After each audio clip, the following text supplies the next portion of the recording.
Good morning, good afternoon, good evening, and top of the time zone. Welcome to the Intervision FM universe. I'm Alan C. Got Johnny J in the house. We got a guest with you, Lethabo, all the way from Yes, of Africa. course.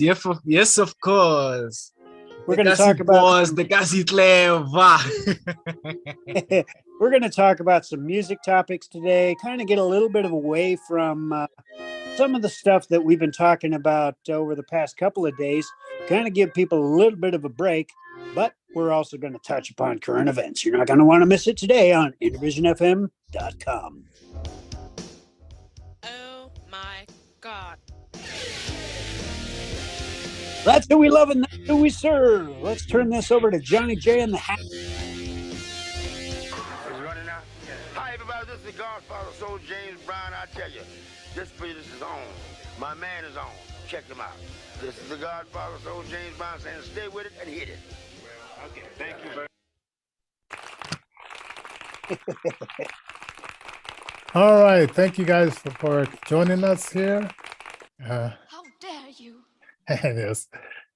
I got to get the other hand clapping. I got the audience extended version, and I got to go back to the don't get overboard version. But anyway, how's everybody doing? Doing pretty good, Johnny. How you doing, Lethabo? I'm good. And yourself, guys, over there in the US. Hoorah! Oh yeah. This morning it's a snowy morning here in Colorado. Oh yes. Okay. So the wind is blowing, the snow is. I think we had like this one accident. People forget how to drive because we have people moving here from California, and they've never seen it before, and they think they could just drive like they drive in California. And it's like, no, you got to slow down. Here in northern Colorado, it's a balmy 7 degrees. 7? 7 degrees. Wow. Oh my goodness. Wow. Yeah. Wow. Well, if you have a chance to stay inside, do so. If you have to go out there, just wear enough clothes and stuff like that. All right, bundle up, folks. Bundle up, ladies and gentlemen. Yeah. We are experiencing right before our eyes climate change. Yeah. The old fun climate change. Yeah. And let's see. Last week I was talking to my granddaughters, and I asked them all like what are your friends? And they're like, I think they're like 13, 14, like around those ages. Yeah, around those ages. And so I said, what are you guys listening to now? And out of the songs, one of them I knew because I'd heard it before, but the other two, and it's like, and since we were all girls, kind of like romantic kind of stuff. And the one I gave the name of it, and it took me to a movie that was probably a 1970s movie. Oh, wow. And this guy was narrating, and it said, and I work for these two people, and their job is murder or something. It was some kind of like Charlie Angel's type of narration type of thing. And I said, oh, wow. I'll come back to this later, but now I'm looking for this song. And so the song was named the same thing as this movie, and we'll cover that too. But anyway, so can you remember like the songs you liked when you were 14 years old? When I was 14, there were quite a lot of songs. But there was a particular song that I remember. Even now, I still listen to hip hop even now, but the particular song that I remember, I think it was by French Montana, but I can't remember the title of the song because, well, yeah. Yeah, I've heard of them. Yeah, because I still remember the songs though, but I can't remember the title of the song because, I do have a lot of songs on my playlist. So, yeah, because, like, there's a lot of songs that I listen to currently, like Metro Boomin, Drake, Future, DJ Khaled, Nicki Minaj, Doja Cat. There's a lot of rappers that I listen to like these days. Yeah, even now, some other artists as well, like Nasty C, Casper, Your Best, the late AKA, may he so rest in peace. Also DJ Capital, also rest in peace.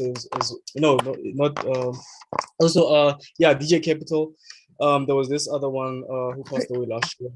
His name tell me, do you remember? Okay, Sure. I was listening to the BBC, and it was this African singer, and he was really like into Bob Marley, and he created a new sound, and I guess he was smoking marijuana, and the police took him to jail, and 4 days later, they had bashed his head, and it broke out in riots and stuff like that. Do you remember hearing about that? I think it happened in 98, maybe, or 98. No. Well, 98, I was too young. I was like a year old. Yeah. I was a year old then. Oh man, you were just a baby. Yeah. Yeah, I was a year old. Oh yeah. You're asking me about some stuff that I don't even know. If you're listening in South Africa, or if you happen to know who this artist was, leave it down in the comments. Don't forget to like, share, subscribe. I want to mention our sponsors, Christian Brothers Moving Company, Any Mini Grants, and Denver Venues. And if you want to become a sponsor, hit us up at info@intervisionfm.com. Also visit our other website at www.intervisionrecords.org. Click on the events page of that particular, and this way you can keep abreast of what's going on. Also, info@intervisionfm.com is the way to get on our mailing list so that you can stay up to date on any broadcast promotions, any contests, any type of stuff that we have that is going to be linked to the DJ school that Johnny J has started for Intervision FM to help service the disabled community, whether you're blind, physically challenged, or a veteran. You're not going to want to refrain from getting onto our email list so that you can take advantage of this ground floor opportunity, folks. Oh yeah, and right now we're planning on doing a concert either like the beginning of June or the end of June. So we're setting that up. It's going to be for young people. So we got to get insurance. And it's not that very expensive. If you work with kids, you got to get insurance. So if anybody gets hurt, they sue you or whatever, you got $1 million insurance plan. So it's all these things that you have to do when you're putting together like a concert. And we might talk a little bit about like how do you put on a concert for young people, and we might even try to find out what kind of speakers, motivational speakers, to bring in that young people would like to hear. Absolutely. I don't know if I could bring in a drag, or I don't even know if I even want to bring in Cardi B. But what did they charge you for coming to the concert though? Well, if a concert, it's a little bit more expensive. But if you're bringing them in just to speak, it might be maybe 15,000, something like that. Right. If it's like an A person. But we could find someone who's not such an A and maybe do maybe $500 or $250, something like that. Yeah. So yeah, it'll be much better. Yeah, and then you pay for the, unless sometimes we can put them at one of our artists' house or something like that, and save the hotel costs. But the main thing is getting them from the airport to a place where they can, get refreshed and stuff like that, and then, make sure you get them to the event. That's right, folks. So if you want to help us out, we are listener supported as well as supported by sponsors and, some grants that Johnny writes and has some grant writers on staff. If you want to support us and help us out, paypal.me/Intervision Denver is probably going to be one of the best ways you can just make a quick donation. All the information is available, as I said, on intervisionfm.com and intervisionrecords.org. So check it out. Oh yeah, definitely. Well, let's see. Let's see. Okay, I'm gonna think. Okay, I got the FBI story about FBI listing parents as terrorists. Should the Mexican cartel be listed as a terrorist group. And what's the other one? And the three top songs of the week. Well, let's start off with some less desirable news, and then we'll end on the three top songs of the week, since today is also our Friday. Yeah, So it's Wednesday, Friday. It's someday anyway. Yes, yeah, and we want to I don't know, we want to end it kind of cool, kind of like chilling, kind of chilling. Hey, tell me something, like, okay, in your country, like what would be considered to be like a good weather day? Like, what would the climate be, the weather be like? I don't know if you guys do Celsius or what. We do it in Celsius though. Yeah. So what would be like the best day climate wise in your country? And then what would be the worst? Yeah. Well, the worst ones, let me just put it in seasons. They would be in winter, because sometimes it will plummet to -5, sometimes 0 degrees Celsius. Wow. But yeah, so the best ones obviously would be around summer, but sometimes the temperatures will just shoot up to 30. Oh, is it like plus 30? Yeah.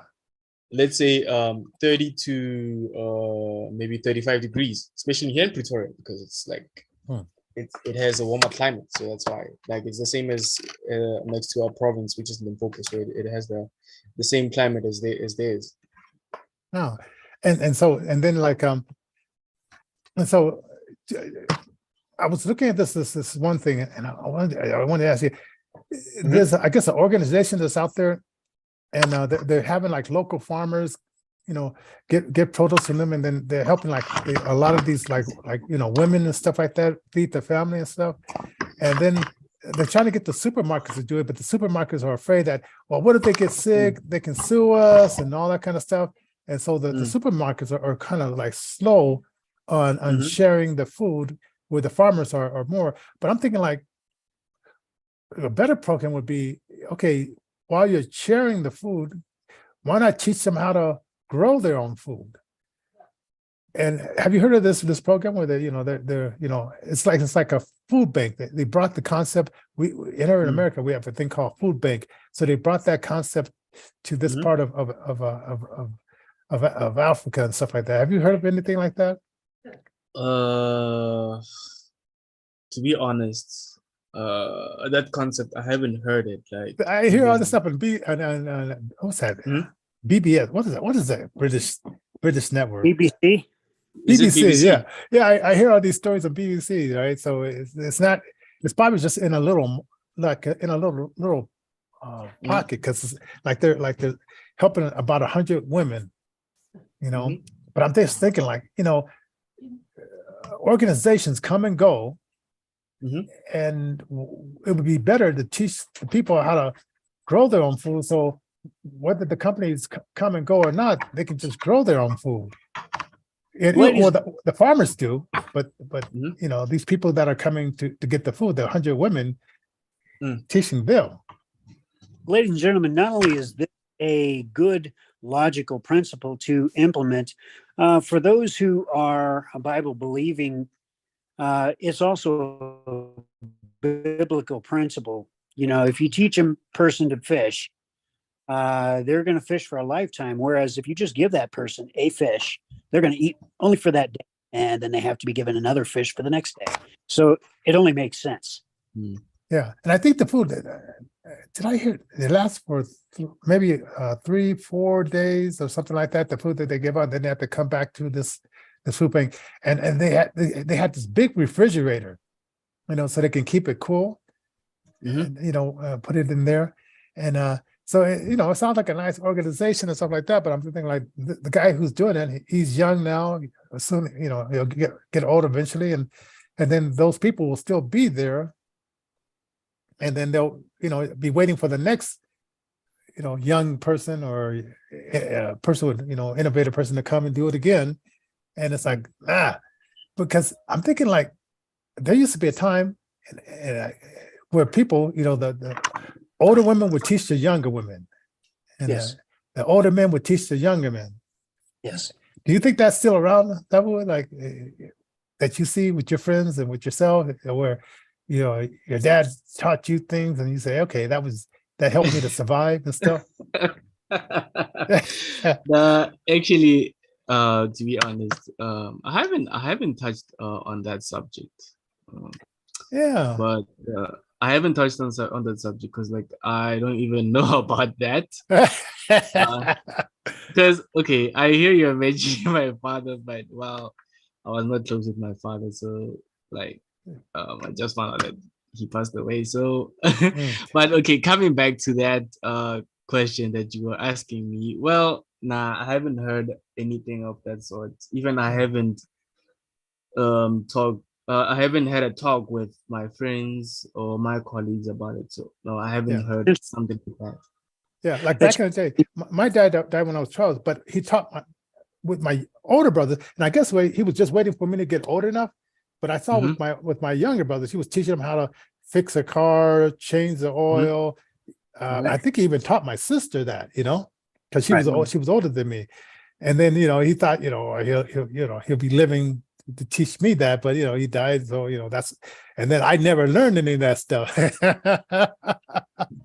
It's funny, Johnny, because I worked at a training center for the blind in Colorado here, in Denver, as a matter of fact, that basically teaches the blind the skills that they need for getting through life. Everything from Braille to technology to what we call home management. That's a whole myriad of different things, from organization skills to budgeting to just all kinds of things. And I implemented a plumbing curriculum, basic plumbing curriculum, where if something got clogged or something got, what do you say? If you had a small plumbing job that you could do yourself, why not do it instead of having to pay a plumber hundreds of dollars sometimes just to come out? Yeah, exactly. And unscrew a couple of pipes and get your ring out of your bathroom drain or something.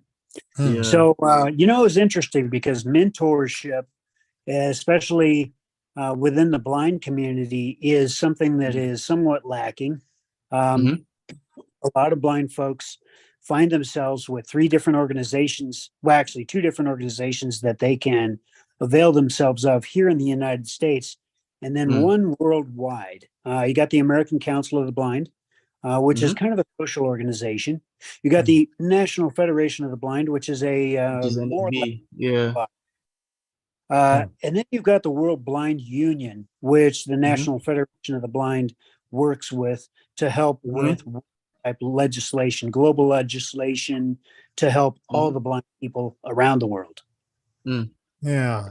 So, so sometimes I think about, I'm sitting back, I'm thinking about that because, let's see, I think it was, I think, was it this morning? I was listening to, like, with this Ukraine thing.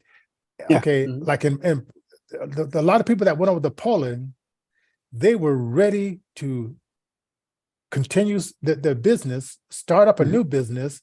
And he says, hey, they weren't waiting for us to give them, free food and free housing. They wanted to have that for a short time and then get back up working. But here in America, we're getting an influx of people and putting them on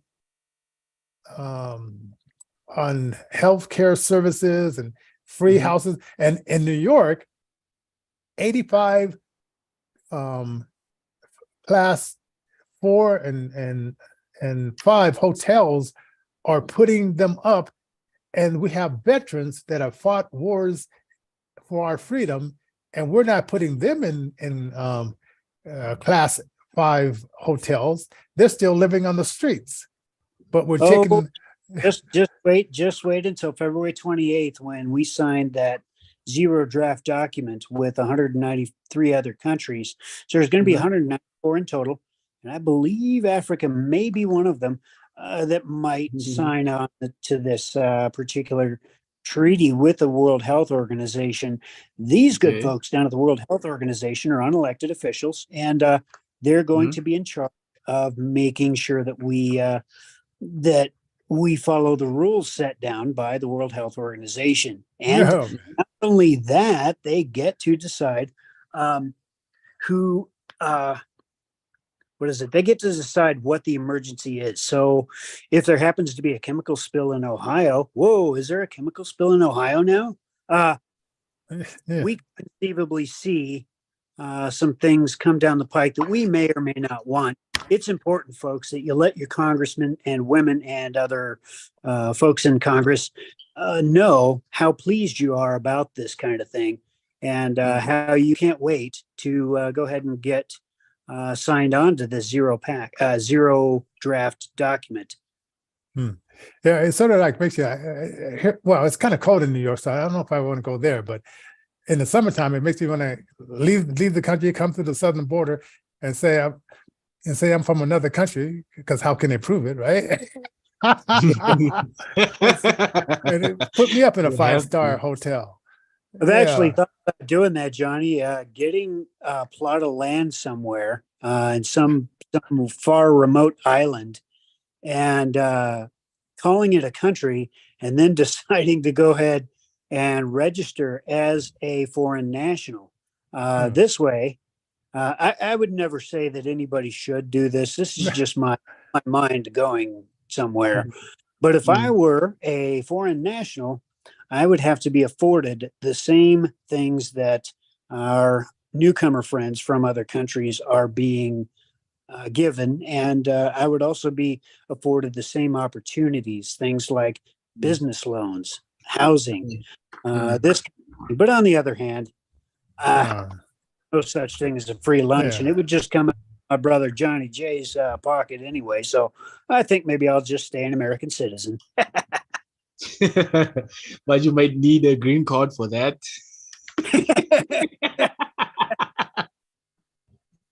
That's right.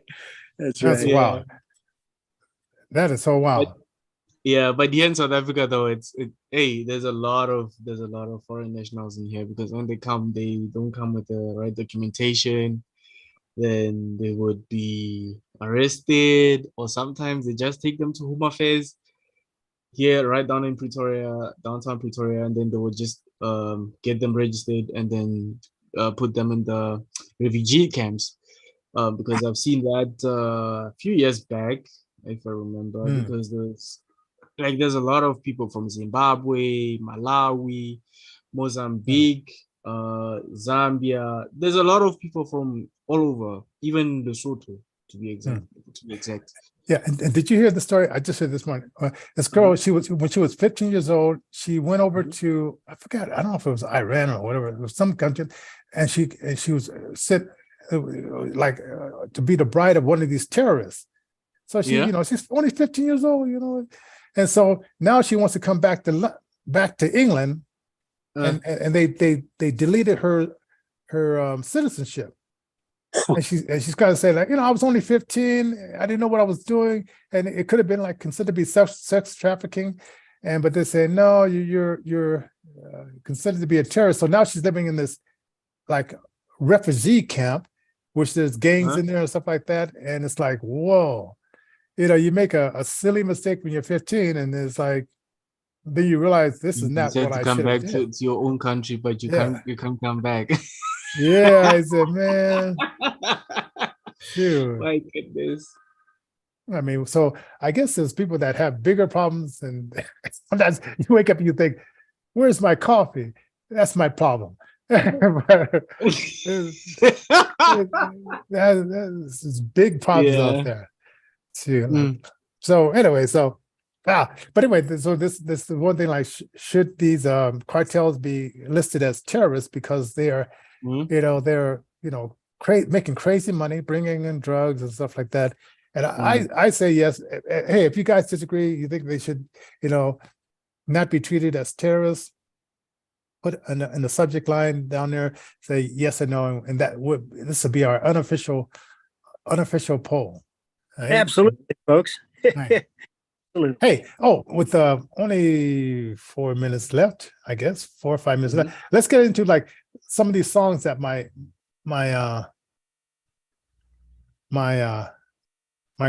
granddaughters sent me. Okay, so if you looked at if you said into your phone, play Heart to Heart, a movie would come up. Oh wow! Right, but if you say Heart to Heart with by Mac DeMarco, then a song would come up. Mac DeMarco. So so if you try that Heart to Heart, you first get a movie, and then you have to say no. Mac DeMarco by Mac DeMarco. And so yeah, so that's one of these kind of like romantic. Well, he's kind of a romantic singer, and I'm talking to 14-year-old girls here, so. Oh, and then this one, Fragile, by Aaron Allen Kane. And this is a female artist, never heard of her before, but of course, these 14-year-old girls, they've heard of her. And once again, this is a romantic song. So the girl is very fragile, something had happened to her. and then this last one, if you remember, Alan, when I was going through like some of the top YouTube songs last week, or was it this week? Well, it's one of those weeks. Or top. This one called "Boys Are Liars," right? And that's by P.T.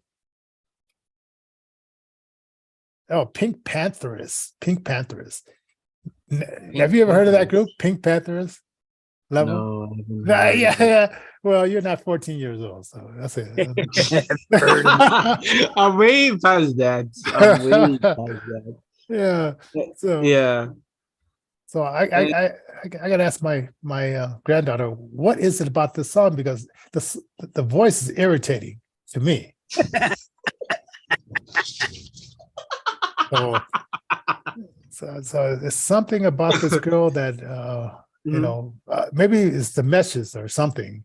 14-year-old girls ran into boys that said they loved them and they were only lying to them or something like that. And I guess you take it even more serious when you're that young. Wow, I would imagine. Yeah. Well, okay, so I don't know if maybe I can squeeze in some of my top 3 songs. Actually, because I know you were talking about hip hop earlier, so I was just going to squeeze in some of the songs that I listened to. Like, for example, my top 3, which is Nasty C, Stalling, which is the first one because I like that one. And there's another one by Metro Boomin. He featured the likes of 21 Savage and who's this? The Weeknd. It's called Creepin'. I've heard of that group. The guy has a high voice, right? Yeah. He has a high voice. He does. Yeah, he does. What you call, like he does sound like Michael Jackson just a bit, but he has his own rhythm the way he sings. And then my number 1 song that I can say, which is by DJ Khaled. I've heard of him. I think it's Future, or is it? So is he with DJ Khaled? Is he with doing the song with another hip hop artist, or? Yeah. Actually, he did with who's this guy? Kanye West. Use This Gospel. Yeah, Kanye. Use this gospel for protection. Okay, I've heard that one. Yeah, so that's that song. So I do love that song. Actually, there was this other one that I was thinking of when he did with Future, but I can't remember the title of the song. But so I just remember this one. Well, thank you, Lethabo. Those are my top 3 songs that I have. Well, thank you, Lethabo. Who are the other artists that you were wanting to mention, Johnny? No, I just said she just gave me 3. Oh, okay. Yeah, so it's like I asked for 5, but she just gave me 3. Okay. Well, folks, we have come to the end of the show. I do want to mention one thing, and Johnny is getting ready to remake a movie which he made back in, help me out here, Johnny, was it 91, 93? When was it? 91. Yeah, around 91. So anyway, Johnny J made a movie called Even Me. It was an independent film, and this kind of thing, and I guess he's going to dust it off and he's going to recreate it. So we're looking for songwriters. We're looking for talent that can help us to go ahead. In front of the camera and behind the camera. That's right. So if you want to get in on a ground floor opportunity, hit us up at info@intervisionfm.com. Get on our email list and we'll set you up. Oh yeah, definitely. Hey, and thank you, Leva, for joining us for the show. It's always good to hear your opinions. And it's cool. Same here. Oh yeah. All right, so we'll see everybody next week. Have a fantastic weekend. Yeah.